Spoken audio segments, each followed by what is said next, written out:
Varicose veins కి సరైన చికిత్స కోసం సంప్రదించండి ఎవిస్ హాస్పిటల్.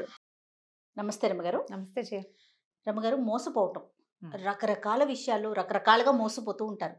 అది చిన్నది కావచ్చు, పెద్దది కావచ్చు, డబ్బుల దగ్గర ఎక్కువ. మరీ ఎక్కువ అనమాట. అవును. ఎందుకని అలా జరుగుతుంది అంటే, డబ్బు అనేసరికి మనం ఎక్కువగా ఇంట్రెస్ట్ చూపించడం అంటే ప్రాధాన్యం ఇవ్వటం వల్ల ఆస్పత్తాను. ఎదుటి వారితో మనం ఎక్కువగా మోసగింపబడతారేమో అని అనుకుంటా ఉంటా నేను. అవును, డబ్బుల మీద వ్యామోహంతో ఏంటంటే చిన్న పిల్లల దగ్గర నుంచి పెద్దవారి దాకా డబ్బు అనగానే అదొక అంటే ఇంకా బ్రహ్మ పదార్థం. అదే కదరమ్మగారు. అంతే. దాని మీదే ఆసక్తి ఉంటుంది. మనకి అత్యంత ఆస్పోతనం, చాలా సంపాదించేసుకోవాలి, చాలా దాచేసుకోవాలి, చాలా ఉంచేసుకోవాలి. వీట్ల వల్లే మోసపోతాం. అసలు మోసం చేయటానికి జనాలు ఎంత నమ్మిస్తారంటే, చాలా నమ్మితే కానీ మోసం చేయలేరు కదా జయ. ఎప్పుడు చూడు మనకి ఏమిటంటే ఏమనాలి, దాన్ని సరిగ్గా చెప్పాలంటే అదేం విడిగా ఉండదు ఆ పదార్థం. మనం బాగా నమ్మితేనే మోసం చేయగలుగుతారు. మనం ఎవరిని బాగా నమ్ముతాం? బాగా ఎస్టాబ్లిష్డ్గా ఉన్న వాళ్ళని కదా. వీళ్ళ దగ్గర నుంచి ఒకళ్ళు చిట్ ఫండ్ కంపెనీయో ఓ ఉద్యోగాలు ఏవో ఒక 25-30 మందికి ఉద్యోగాలు ఇచ్చారనుకో, అప్పుడు వాళ్ళందరికీ ఉద్యోగాలు వచ్చినాయని మనం కూడా నమ్ముతాం. లేకపోతే వాళ్ళందరూ బాగా డబ్బులు వచ్చి ఏదో చేసేసుకుంటున్నారని, ఈ బిజినెస్ చేస్తే వాళ్ళంతా సంపాదించేసుకున్నారని. ఈ మోసం చేసేవాడు ఏం చేస్తాడు? సాధారణంగా బాగా ఎస్టాబ్లిష్ చేస్తాడు, 2-3 ఏళ్ళు నమ్మిస్తాడు. జనాలు నమ్మిన కొందికి వాడికి మోసం చేసే అవకాశాలు పెరిగిపోతాయి. అంతే. అందరూ దిగిపోయాక, అన్ని పక్కల నుంచి జనాలు దిగాక, వాడికి సర్ప్రైజ్ మనీ ఏర్పడ్డాక ఎత్తేస్తాడు. వ్యాపారం నడుస్తున్న నాళ్ళు నడుస్తుంది. ఎత్తేదలుచుకుంటే అవతల వాళ్ళ నమ్మకమే వీడి పెట్టుబడి. అంతేగా. 100% ఈజీగా మోసం చేసేయచ్చు డబ్బు విషయంలో. చిన్నవి ఓ 100 రూపాయల నోటు కింద పడేసి, ఇది మీదేనా అని అడిగి, అలాంటి చిన్న మోసాలు. సినిమాల్లో ఇలాంటి ట్రిక్కులు చూస్తూ ఉంటాం.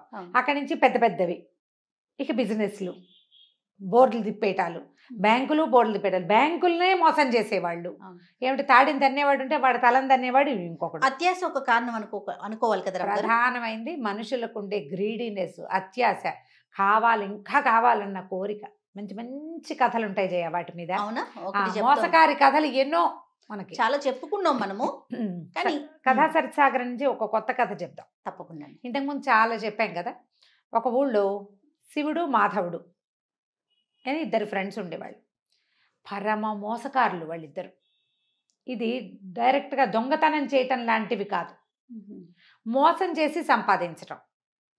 వాడిమ్మన్నాడని వీడి దగ్గర, వీడిమ్మన్నాడని వాడి దగ్గర చెప్పడం, మాటలతో బురిడి కొట్టించేసేయటం. ఇక వాళ్ళు ఉన్న ఆ రత్నగిరి అనే ఊళ్ళో అందరినీ మోసం చేశారు వాళ్ళు.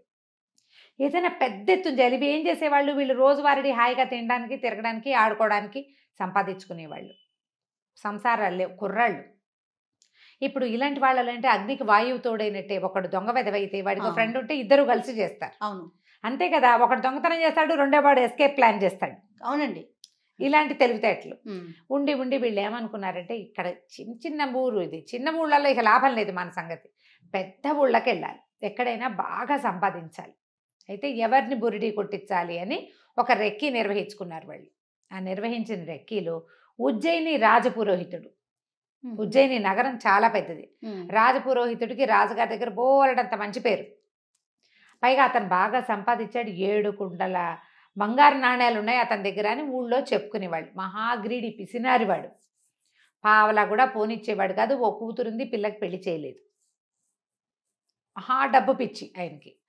అతన్ని మోసం చేయాలి, కొడితే ఏనుగు కుంభస్థలాన్ని కొట్టాలి. సరే, వీళ్ళిద్దరూ ఏం చేశారు, మంచి ప్లాన్ వేసుకుని ఉజ్జయిని నగరానికి వచ్చారు. ఈ శివుడు అన్నవాడు పోయి అక్కడ తపస్సు చేసుకోవటం మొదలుపెట్టాడు. శ్మశానం దగ్గర ఉండటం మొదలుపెట్టాడు. ఓ శ్మశానంలో, ఒక శ్మశానానికి దగ్గర ఓ చిన్న గూడు లాంటిది, చిన్న గుడారం లాంటిది తీసుకుని అక్కడ సిద్ధుడిలాగా తపస్సు చేసుకుంటున్నాడు. రోజులు గడిచాయి, జనాలు చూస్తున్నారు, ఎవడో ఇక్కడ ఒక సిద్ధుడు ఉన్నాడు, వాడ తపస్సు చేసుకుంటున్నాడు అని. జనాన్ని నమ్మించాలంటే కొంగ జపంలాగా జపం చేయాలి కదా. అయితే ఈ తపస్సు చేసుకుంటున్న వాడిని జనం చూస్తున్నారు. ఇంతలో ఏమైంది, మాధవుడు ఉన్నాడుగా రెండోవాడు, వాడు ఒక మంచి చక్కగా రాజకుమారుడి లాంటి వేషం ధరించి ఒకరోజు వచ్చి శివుడు కాళ్ళ మీద పడ్డాడు. ఒక బాగా డబ్బులున్నాయన ఒక ఆయన కారు ఆపి అక్కడున్న ఒక గుడిసెలోకి వెళ్తే చుట్టుపక్కల జనం అంతా చూడరు మరి కదా. అప్పుడు ఒక ఇంప్రెషన్ వస్తుంది, అబ్బో ఇంత రాజకుమారుడు అల్లే ఉన్నాడు, వీడెవడో టింగురంగామని రథం దిగాడు, రథాలు కాకపోతే గుర్రం దిగాడు, వెళ్ళాడు, దండాలు పెట్టాడు. అంటే ఈయన చాలా గొప్పవాడు అనమాట. ఈ కుర్రాడు ఈ ఊరు వాడు కాదు, ఏ ఊరి వాడో. ఏ ఊరి వాడో ఇక్కడికి వచ్చి దండం పెట్టాడంటే ఈయన ఈ ఊరి వాడు కాదు, అక్కడ ఏదో గొప్ప పేరు తెచ్చుకున్నాడు. ఆయన్ని తెలుసుకుని ఇక్కడికి వచ్చాడు ఈ కుర్రాడు అని చెప్పుకుని జనాలంతా చేరటం మొదలుపెట్టారు. అక్కడికి బాగా పేరు వచ్చింది. ఇంతలో ఈ మాధవుడు ఏం చేశాడు, ఊళ్ళోకి వెళ్ళి కొంతమంది జూదరులని వాళ్ళని ఆకట్టుకున్నాడు. అరే మీకు డబ్బులు ఇస్తాను, మీరు రాజపురోహితుడి దగ్గరికి వెళ్ళండి. వెళ్ళి నేను రాజకుమారుణ్ణని, నాకు రాజుగారి ప్రాపకం కావాలని కోరుకుంటున్నానని, దర్శనం ఇప్పించమని, ఏదైనా ఇస్తానని చెప్పి ఆయన ఒప్పించండి అని. ఆయన ఏదైనా ఇస్తాను అన్న పాయింట్కి బాగా పడిపోతాడు. లంచంతో జరగని పని లేదు లోకంలో కదా. అవునండి, ఇది పాత ఉజ్జయిని కథల్లో కూడా ఉంది చూడండి రాముగారు. ఏనాటి ఉజ్జయిని నగరం. సరే అక్కడి నుంచి ఏమైంది, సరే బాగానే ఉంది. ఆయన ఏం చేశాడు, ఈ మాధవుణ్ణి సరే రానైనా నేను తీసుకెళ్తానని రాజుగారికి ముందే చెప్పాడు. ఇప్పుడు తన ప్రాపకంలో ఒకడు వచ్చి తనకు డబ్బు ఇచ్చి రాజుగారి దర్శనం కోరుతున్నప్పుడు ఊరికే ఎవడు నాకు డబ్బు ఇచ్చాడండి అని ఎందుకు చెప్తాడు? చెప్పకుండా రాజుగారికి అతను ఒక ఉత్తమోత్తముడైన రాజకుమారుడని, రాజ్యాలు అవి పోగొట్టుకున్నాడని, రాచరికల్లో ఉన్నాడని, బుద్ధిమంతుడని, ఉత్తమ కుల సంజాతుడని ఒక 4-5 మంచి వాక్యాలు చెప్పాడు. ఈ వచ్చిన కుర్రాడు వీడు చక్కటి టిప్పిటాప్గా దొంగ విధవలకి చక్కటి ముఖ కవళికలు ఉంటాయి, వాడు బాగుంటాడు. రాజుగారు చూసి పిల్లాడు చూస్తే ఉత్తమ వంశ సంజాతుడు లాగానే కనపడుతున్నాడు, మరి బుద్ధిమంతుడు రాజు దగ్గర ఎట్లా ప్రవర్తించాలో తెలిసింది, వీడు సైనికుల ద్వారా వాళ్ళ ద్వారా రాకుండా పురోహితుడి ద్వారా వచ్చాడంటే బుద్ధిమంతుడు కాదు మరి. అందుకని రాజుగారు ఏం చేశారు, ఏదో ఉద్యోగంలో పెట్టుకుని తాను ఉంచుకున్నారు. ఆ స్థానంలో ఉండునైనా ఇక్కడే రాజ్యం అవి, లేకపోతే నువ్వు కూడా మాలాగానే క్షత్రియుడివి, నన్ను ఆశ్రయించి వచ్చావని రాజు తన దగ్గర ఉంచుకున్నాడు. సరే ఈయన ఏం చేశాడు, రాజపురోహితుడు వీడు ఏ ఊరు నుంచో వచ్చిన రాకుమారుడు కదా, మన ఇంట్లోనే ఉంచుకుంటే వాడి తిండి డబ్బులు అవన్నీ మనకే వస్తాయని ఆశపడి, ఇంకా ఈయనకి రాజపురోహితుడికి డబ్బుకేం కొదవా మరి, అయినా గ్రీడు ఆ పోయేది కూడా మనకే రావాలని. అక్కడి నుంచి మాధవుడిని రా అబ్బాయి మా ఇంట్లో ఉండు అన్నాడు. సరే ఇతను ఏం చేశాడు, ఈ రాజకుమారుడి వేషంలో ఉన్న మాధవుడు పురోహితుడు గారింట్లోకి, శంకరస్వామి ఆయన పేరు, అక్కడికి చేరాడు. చేరిన తర్వాత సరే తనకి పూర్వోత్తరం నుంచి వాళ్ళ పేరెంట్స్ దగ్గర నుంచి రాచరికం వల్ల వచ్చాయి అని చెప్పి అంత బిందె, దాని నిండా వజ్రాలు రత్నాలు ఉన్న ఒక బిందెని వీళ్ళింట్లోనే, ఈ గదిలో లాకర్ ఉందండి అని తన బ్యాగ్లోంచి ఆ బిందె తీసి పెట్టాడు. ఈయన కళ్ళు మిరుమిట్లు కొలిపేసినాయి, ఏమిటో బిందె పెడుతున్నాడు, వీటి నిండా నగలున్నాయి. 2 రోజులకు ఒకసారో రోజుకోసారో మా పూర్వోత్తరపు నగలు, మా తాతగారి నాయనమ్మ, ముత్తాత నాయనమ్మ, ముత్తాత వాళ్ళందరి ఆశీస్సులు ఉంటాయని ఆ బిందె బయటకు తీసి దానికి దండం పెట్టేవాడు. ఈయన కళ్ళు ఎప్పుడు ఆ నగల మీద ఉండేవి. పైన కనపడుతున్న మణులు మాణిక్యాలు కొన్ని కోట్ల విలువ చేస్తాయి. నిజానికి అవి ఏవి నిజమైనవి కాదు, నకిలివి. పొట్టిరాళ్లకి మెరుపెక్కువ కాదు. ఈయనకు ఆ సంగతి తెలీదు. సరే నకిలీ నగలే ఉంచాడు. ఆ బిందె రోజు తీస్తాడు, దండం పెడతాడు, అదే నా దైవం అన్నట్టుగా. ఈయనకు గొప్ప సరదాగా ఉండేది. కానీ ఏమడుగుతారు, మన ఇంట్లో ఉన్నవాడిని నీ నగలు నాకు అంత ఆశ, ఈయనకు ఆశ ఉంది కానీ దొంగ బుద్ధి లేదు పాపం. సరే వీడు ఏం చేశాడు, 15-20 రోజులు చక్కగా కులాసాగా ఉన్నాడు.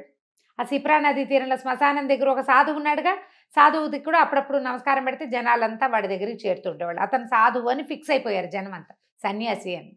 ఇతను ఏం చేశాడు, ఒక 20 రోజులు గడిచాక శుభ్రంగా 20 రోజులు తిన్నాడు. వెళ్ళి ఇంట్లో రాజస్థానానికి వెళ్ళి ఉద్యోగం చేసుకునేవాడు.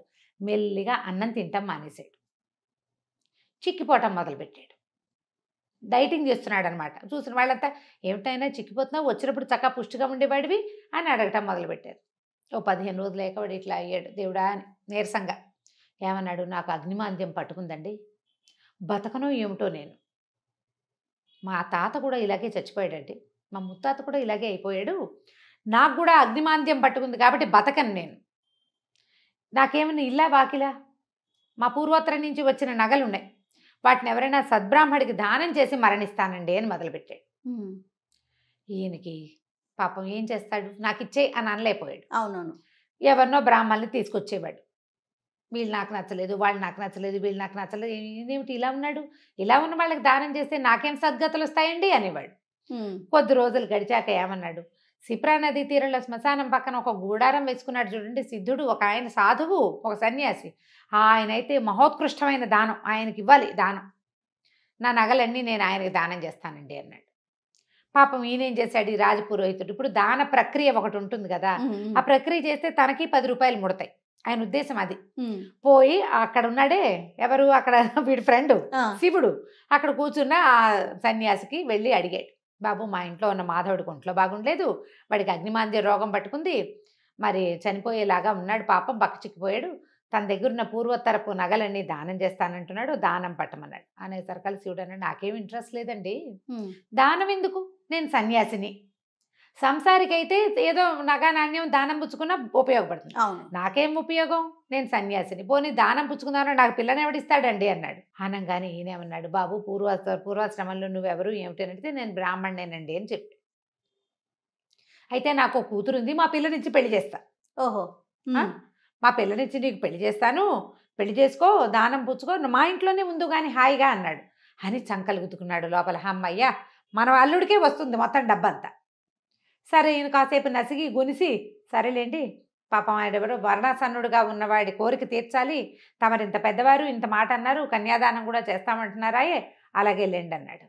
వెంట పెట్టు తీసుకొచ్చి వినయ స్వామిని, ఆ పిల్ల పేరు, ఆ తమాషా పేర్లు ఉంటాయి ఈ కథా సరిత్ సాగరంలో, ఆ వినయ స్వామిని ఇచ్చి పెళ్లి చేశాడు. పెళ్లి చేసిన 2 రోజులకి ఇతనితోటి ఆ మొత్తం బంగారపు కుండ ఉంది కదా, కుండ నిండా ఉన్నాయి వజ్రాలు, రత్నాలు, ఆభరణాలు, పూర్వోత్తరపు నగలు, అవన్నీ దానం చేయించాడు. అయితే ఇతనేమన్నాడు, ఈ నగల సంగతి నాకేం తెలుస్తుందండి, మీరే దాచండి అని మామగారి చేతిలో పెట్టాడు శివుడు. మాధవుడు ఆ రోజు నుంచి అన్నం తింటాం మొదలుపెట్టాడు.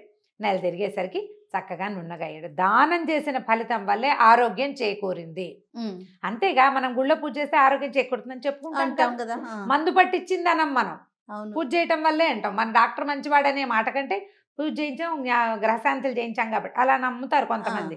ఆ ఊళ్ళలో ఆ రోజుల్లో మరీ ఎక్కువ దానం చాలా గొప్పగా చేయించారు ప్రక్రియ. ఆయన కన్యాదానం చేశాడు, వీడు నగలు దానం చేసి ఆరోగ్యం బాగుపరుచుకున్నాడు అని చెప్పుకున్నారు. అక్కడి నుంచి 1-2 నెలలు గడవంగానే ఇక ఇతనేమన్నాడు అల్లుడు, ఏమంటే మీ ఇంటి మీద పడి తింటాం ఏం బాగుంటుంది, నాకు ఎట్లాగో దానం వచ్చింది నగలు, ఆ నగలు మీరే ఉంచుకోండి, దానికి తగిన వేల ఇచ్చేసేయండి, నా డబ్బులు, నాకు దానం వచ్చిన డబ్బులు నేను ఖర్చు పెట్టుకుంటాను అన్నాడు. అనేసరికి ఆయన ఒప్పుకుని తన దగ్గర 7 కుండల్లో డబ్బులు ఉన్నాయని చెప్పుకుంటున్నారుగా ఊళ్ళో అంతా, ఆ 7 కుండల ధనాన్ని అల్లుడు గారికి ఇచ్చాడు. నగలు తను దాచిపెట్టుకున్నాడు. అవి పూర్వపు రాజవంశపు నగలు, అంటే కోట్ల విలువ చేస్తాయి. మన దగ్గర 7 కుండలు ఏమిటి దిక్కుమాలిన ముష్టివి, ఇవే ఉంది లెక్క, అది చాలా ఎక్కువ అని భావించాడు. కొద్ది రోజులైంది, శివకేశవులు ఇద్దరు ఉన్నారుగా, శివుడు మాధవుడు హాయిగా ఎంజాయ్ చేయటం మొదలుపెట్టారు. అక్కడికి ఇక్కడికి వెళ్ళిపోతారు, తింటారు, కొనుక్కుంటారు, తాగుతారు, అక్కడ ఇక్కడ జూదవాడడానికి వెళ్తారు, విహారయాత్రలకు వెళ్ళిపోతున్నారు, ఎంజాయ్ చేసేస్తున్నారు. ఇంకా కొన్నాళ్ళు గడిచాక రాజపురోహితుడికి ఏదో పెద్ద రోజువారీ జీతానికి ఆయన కొదవలేదు, రాజుగారి దగ్గర నుంచి జీతం వస్తుంది, తర్వాత ఏమో సంబారాలు వస్తాయి భోజనానికి, దానికి ఖర్చులు వెళ్ళిపోతాయి. ఒకసారి ఆయన ఏదో కొనుక్కుందాం అనుకున్నాడు, పొలమో ఏదో, డబ్బులు లేవు, క్యాష్ లేదు కదా, మరి లిక్విడ్ ఉండద్దు. ఈయన ఏమనుకున్నాడు, మన దగ్గర ఇంత కొండ నిండా నగలున్నాయని ఒక మాణిక్యాన్ని పుచ్చుకుని రత్నాల వర్తకుడి దగ్గరికి వెళ్ళాడు. ఆయన చూసి, ఏంటండి ఇది గాజు, దాన్ని నేలకేసి కొడితే 300 ముక్కలైంది, అది గాజు రాళ్ళు ముక్కలైపోతాయి, రత్నాలు ముక్కలు కొసలు కూడా విరగవు వాటికి. అయితే రత్నాల వర్తకుడు అన్నాడు, భలేవారండి, ఇది పిచ్చిది, మీరు ఎక్కడి నుంచి తెచ్చారనగానే ఆయనకు ఉండే గోపేలు మంది, ఊరు నాయనో ఏం చేతుండ్రా దేవుడా అని ఈ చెంబంత బిందు ఉందిగా, బిందంతా పుచ్చుకుని రత్నాల వర్తకుడి దగ్గరికి వెళ్తే అన్ని గిల్టు నగలే అవి. వాడు రోజు బిందె తీసి దండం పెడుతున్నాడు కదా, మెరుపు పెడుతున్నాడు వాటికి, మెరుపెట్టి ఎప్పటికప్పుడు తలతల్లాడిస్తున్నాడు. ఈయన చూసుకునేసరికి అవన్నీ పిచ్చి పిచ్చిగా ఉన్నాయి. రెండోదేమో అన్నీ పిచ్చివే, అందులో ఒక్క బంగారు వస్తువు లేదు. అక్కడి నుంచి పరిగెత్తుకుంటూ వచ్చాడు. అల్లుడిని, తీ నీ నగలన్నీ నువ్వే తీసుకో, నా డబ్బులు నాకేమంటే, ఇంకేం డబ్బులు, నువ్వు నాకు ఇచ్చావు, నేను వాడేసుకున్నావు, ఇప్పుడు నా దగ్గర ఏం లేవు, కొన్ని వ్యాపారాల్లో మదుపులు పెట్టుకున్నాం, మిగిలింది మేము వాడేసాం అనగానే ఈయన మాధవుడి మీదకి తిరిగాడు. నువ్వే కదా నాకు దానం ఇచ్చావు, నువ్వు ఇచ్చిన నగలన్నీ తప్పు, అవన్నీ పిచ్చి నగలంటే నాకేం తెలుసు, మా వాళ్ళు ఇచ్చిన నగలు నాకు తెలియదు అన్నాడు. అనేసరికి లబో దిబోమంటూ ఈ శంకర స్వామి గారు రాజపురోహితుడు రాజుగారి దగ్గరికి పరిగెత్తాడు. ఈ నగలు ఎక్కడవయ్యా అంటే అల్లుడివి, అల్లుడికి ఎక్కడవంటే దానం ఇచ్చాడు, ఎవరిచ్చారు, నేనే ఇప్పించాను. అక్కడి నుంచి రాజుగారు ఈ నేరంలో సంబంధం ఉన్న మిగిలిన ఇద్దరిని కూడా పిలిపించాడు. అల్లుడు ఏమంటాడు, నాకు నగ నాణ్యం ఏమీ తెలియదండి, నేను అసలు సన్యాసిని, ఈయనే దానం ఇప్పిస్తాను అని చెప్పి నాకు పిల్లనిచ్చి పెళ్లి చేసి దానం ఇప్పించాడు. నాకు నగల సంగతి తెలియదని మొదటి రోజునే మా మామగారికి అప్పచెప్పాను లేదా అడగండి అంటే అప్పచెప్పాడు. అక్కడి నుంచి మాధవుడిని అడుగుతారు. మాధవుడు అంటాడు, నాకేం తెలుసండి, నేనేదో రాజస్థాన్ నుంచి పారిపోయి ఇచ్చేసా. మా తాత ముత్తాతల నాడు ఆ బిందె మా ఇంట్లో ఉండేది. నేను ఆ బిందె తెచ్చుకున్నా. అది బంగారుదో టింగారుదో నాకు తెలీదు. నేనేనాడు వాటిని అమ్మడానికి ప్రయత్నం చేయలే. పెద్దవాళ్ళ జ్ఞాపకార్థం ఉంచుకున్నా. చచ్చిపోతానని దానం ఇచ్చాను.